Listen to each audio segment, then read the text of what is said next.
This right here is my current daily driver. Now inside of here is a legendary Barra, the 4-litre inline 6.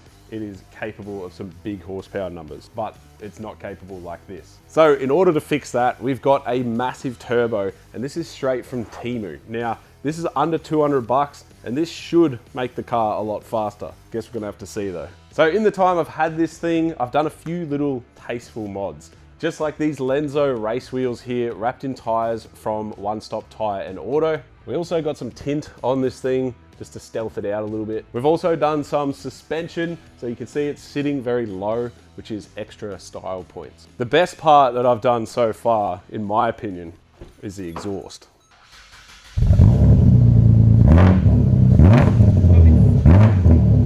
So as you can hear, she's pretty freaking loud. So now we've got the car looking pretty sick, but we need to make it fast. And how we're doing that is with all of these Temu parts. So you guys have seen the turbos, the 3582 anti-surge turbo, under $200 for this. We've got a wastegate. I think this is a 38mm wastegate. This is going to control the boost pressure in the turbo and allow us to go fast. And to keep things cool, we've got a universal intercooler. So Temu have sponsored today's episode. They've sent all this out for us to test and to make the Falcon fast. Now, if you jump on the Temu app and you're a new app user, you can get a $100 coupon voucher and up to 90% off some of these items. All you gotta do is jot this code here into the search bar on the Temu app, check out some of these awesome parts, maybe buy a Falcon off Facebook Marketplace and turbo it. Now, let's get this build going.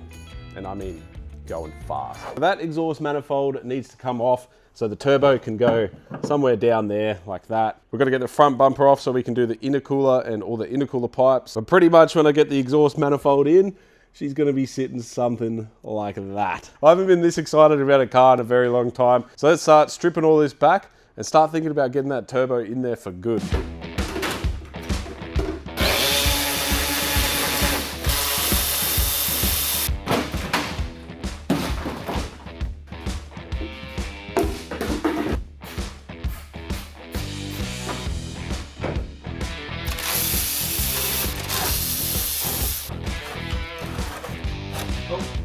We got an oil leak. I'd say that tappet cover is leaking by the looks of that. And we're missing an exhaust bolt.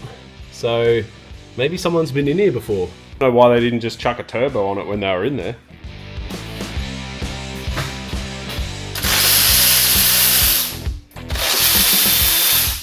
Right, it'd be interesting to see if we had any exhaust leaks because there was actually 2 studs missing.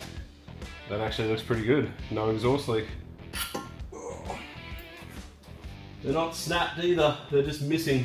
So that's the factory exhaust manifold off. I'm pretty certain it's not meant to do that easily, but that's not the main problem with this. We have no way to bolt the turbo up to this manifold at all. So that's where this comes into play. Now this is a factory location for an XR6 turbo. It's got the turbo flange onto it. This will allow us to bolt the turbo straight onto the motor and put it in a reasonable spot to do all the plumbing and the rest of the jazz that needs to go with the turbo.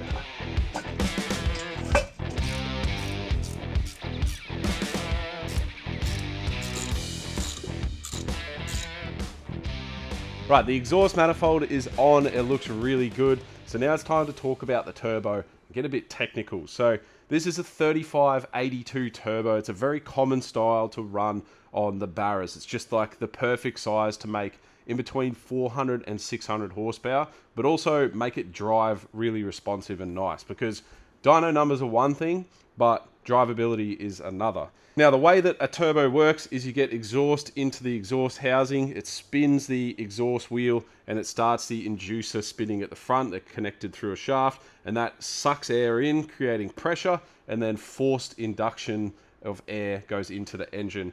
And air is the most hardest thing to get into an engine, so the more you can get in, the more fuel you can add, the more power, the more bang. Now in terms of regulating a turbo, you don't want all the boost unless you're crazy. So this does not have any way to control the boost in it. So we need to run an external gate. So what this little guy here does is it has a valve here. It'll open at 14 PSI, which is the spring rate in this wastegate, and it'll allow us to control the exhaust flow to the turbo, slowing the turbo down and controlling it at that 14 pound. I'm going to take the exhaust housing off. I'm going to put the rest of it aside, and we're going to figure out exactly how we're going to put this wastegate on, because I'm pretty much just thinking I'm going to weld it on the exhaust housing like that. That's pretty freaking ghetto, but it's a Falcon and it should work.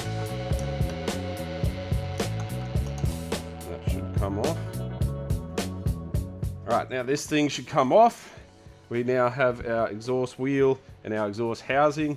And man, honestly, the quality of this looks really good, but looks is one thing. We need to make sure this thing makes a lot of power or a lot of boost. Fingers crossed. Once you get that manifold and the turbo in, there's not actually that much room to fit a big wastegate like this.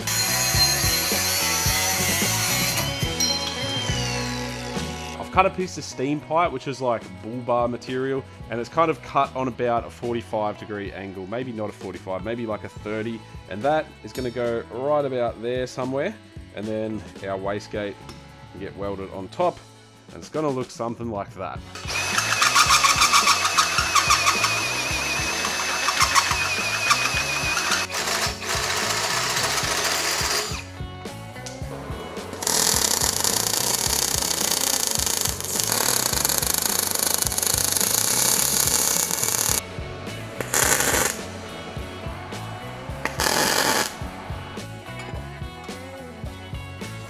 The wastegate is tacked on. We have the perfect gap on each side. So now I'm going to take it off and fully weld it, and then we can put the turbo on. Now we can't just go ahead and weld this thing because it'll just end up cracking. The metal used here is cast, and you can tell that because of the way that it looks. Cast metal can be really annoying to weld to, and it can end up cracking right beside the welds. So I'm going to use this blowtorch here, heat the whole cast housing up. We want it hot enough so when I drip some water on it, it fries it off straight away. Then I can go ahead and stitch weld this. And then the last thing we've got to do, which is so important, is chuck it in this welding blanket, cover it up, and let it cool down as slow as we possibly can.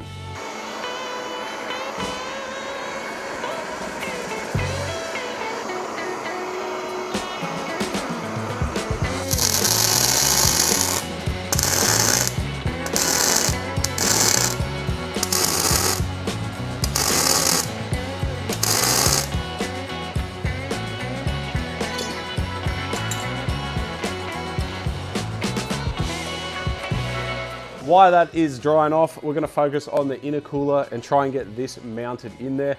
Now, when a turbo creates a boost, it runs air right through that turbine on the turbo and it heats up. That's why you need an intercooler, so the air comes in here. The air from the front of the vehicle is coming through and cooling it as it passes through, goes out, and you get colder air into your engine. The bigger the better. This is obviously quite small, but it should work fine for what we're doing with the car. So we'll try and get this mounted up. This being small is really going to help us. It's going to be quite easy actually. If we can run the pipes under the headlight like that, it shouldn't be too bad. That's a Mighty Car Mods reference.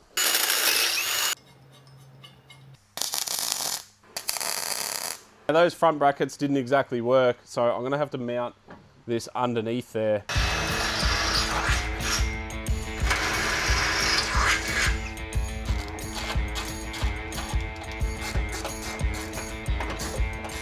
We now have an intercooler mounted up into position. The first trick I tried to do with the brackets did not work, so the second trick just bolted it through the crash bar. It's really strong, it's in there, and it's tucked away and it doesn't hit the bumper. Now, I did just check the turbo. It's still cooking away in the blanket, so I think I'm just going to keep going with the intercooler and try and get the pipes into the engine bay. Now, in terms of laying pipe, we've got an arrangement of pieces here from Temu, and besides the turbo being under 200 bucks, this is the next best thing in terms of saving money. This kit is extremely cheap for what you get. You get 2 of every bend. I just can't fit it on my table. Silicone joiners and T-bolt clamps. It's enough to do pretty much any turbo kit, and I'm no stranger to these pipes. We've used these on a few projects now, and I really recommend them. You can actually make your own crimper, which I've done here. It's very easy to do, and you can chop this up, crimp your own little bead into it, and you can make custom piping very easy. But let's start chopping this up and see if we can just get it into the engine bay, and then we can put the front bar back on.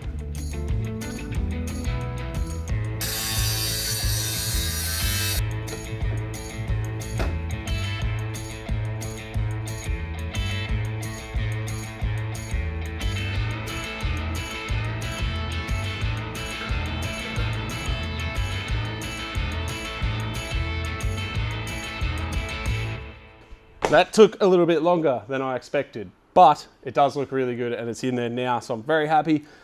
We did have to keep all of this tucked very far back because when you put the front bumper on, it kind of curves really hard into that corner. So everything is tucked back. The pipes are now coming up into the engine bay. But now that the pipes are where they are, we need to get the turbo fitted up and then we can finish off the intake side up to the manifold there. The rear housing has now finished its heat cycle, so it should be nice and strong. I hope that wastegate stays on there. But yeah, it looks really good. I did a double pass around it just so we can make it a little bit stronger. But now we can go ahead, fit this up, fit the rest of the core, clock everything, make sure it's in the right spot. And then we've pretty much got the turbo fitted up, which is pretty cool.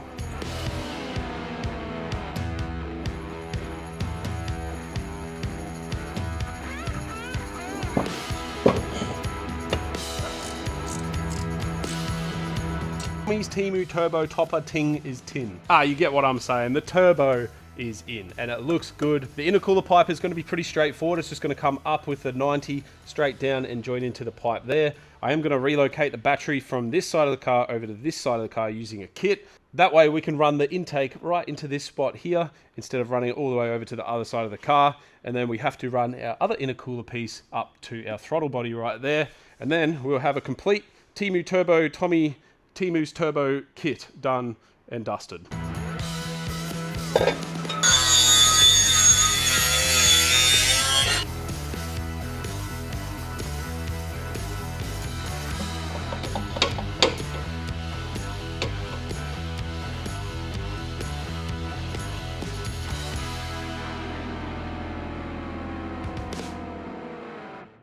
Now, I don't think we can go around calling ourselves Tommy Turbo Temu Man unless we show everyone that we're driving a friggin' hot rod with a turbo. So I'm going to gut the whole inside of this to expose the front mount intercooler so you can see that this thing has a friggin' intercooler and that it is not an NA car anymore.